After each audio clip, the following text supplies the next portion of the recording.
Okay. Shown in a 2009 study in professional psychology, the University of Texas Austin reported that 6% of students on campus have contemplated suicide in the past year. Half of those students did not report it to anyone. Out of the 20,000 college students here at Cal Poly, that is equivalent to 1,200 students contemplating suicide. That is equivalent to 600 suicidal students going unreported and unheard. Now, as we're college students, we normally don't take active notice in this, and we can often mistake signs of depression to be just being overwhelmed with classes or just being homesick. We brush off statements that sound concerning to us, because we now view it as normal to be sad and stressed out when we have an extensive workload due the next day. By us college students possibly overlooking people with suicidal thoughts is the reason why 22% of students at UCLA reported to be so depressed that they could not function, stated by the American College Health Association in 2002. The same study reported that 76% of students were overwhelmed though. So, as the majority are overwhelmed and just stressed out, it's hard for us to distinguish the two. And if we can't distinguish talking from those who are just stressed out and overwhelmed about their classes and those who are actually depressed and need help, how are we supposed to tell? By us not being able to tell, we are subjecting our friends to possibly having to deal with suicidal thoughts all by their lonesome and having them to have their thoughts progress into something worse. As we all know, there are aids in suicide prevention and therapeutic help. But if we're never able to distinguish the people that are depressed, they might not feel safe in admitting to it and getting the help they need. For the 22% of students, they found that 75 of them did not seek out help for mental health problems. So if most aren't receiving help and not trying to get help, the likelihood of suicides will continue to grow and still be a problem on campus. In 2013, Vincent Azabel reports that Emory University found there was over 1,000 suicides on college campuses each year.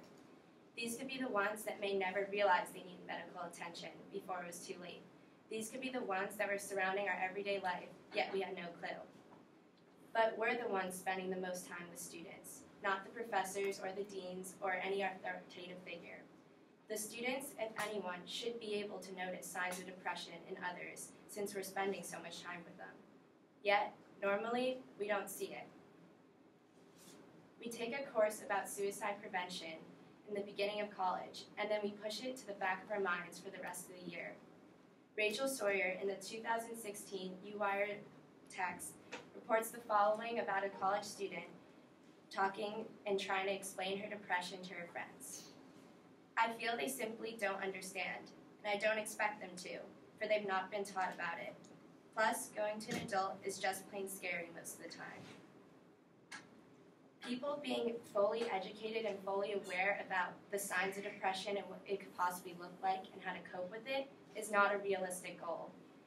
Even though I hate to say it, with people having busy schedules and classes, not every single student is going to want to fully devote their time to learning how to cope with others that have depression or notice it in others.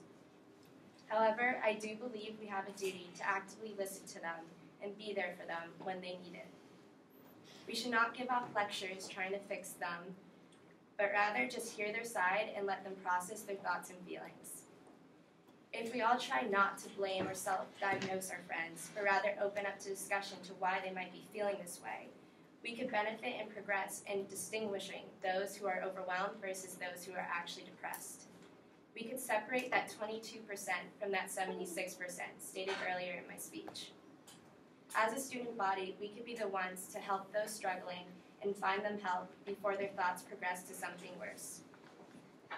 I know many possibly could be thinking that there's already so much aid and help around campus, and that is true. There is places people can go, but the part that people, sorry. Okay. But the part that actually scares them is the idea of going by themselves.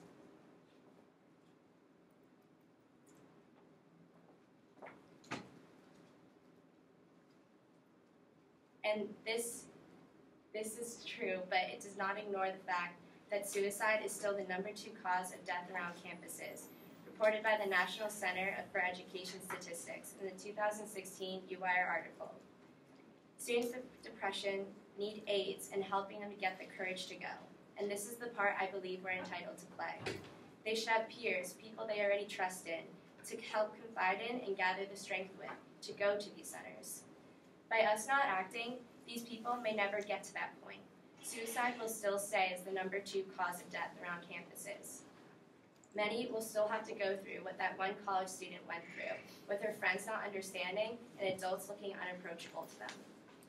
If we do provide emotional support and are able to facilitate discussion, maybe we can make a change and this number will lessen.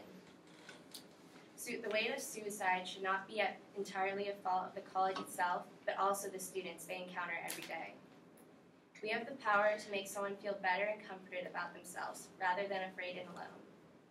The 2015 Perspective and Peer programs even resorts back to Philibert in 1999, when he says, "The influence one young person has over another is phenomenal, and this helps educate each other and help each other grow." We could potentially create peer programs to help deal with depression and other disorders, which could be a segue from helping listen to one's help and pointing them in the right direction towards centers. This could be viewed as a less frightening alternative for students than going straight to an adult. It would be more comforting and would help and strengthen the community we feel here at Cal Poly. Emily Dickinson once wrote a poem, and in it she says, "If I cannot stop one heart from breaking, I shall not live in vain. If I can ease one life the aching, or cool one pain, or help one fainting robin onto his nest again, I shall not live in vain." I believe we should live by these words and apply it to our own lives, and maybe just then, we the students can make a difference in the overall happiness here at Cal Poly.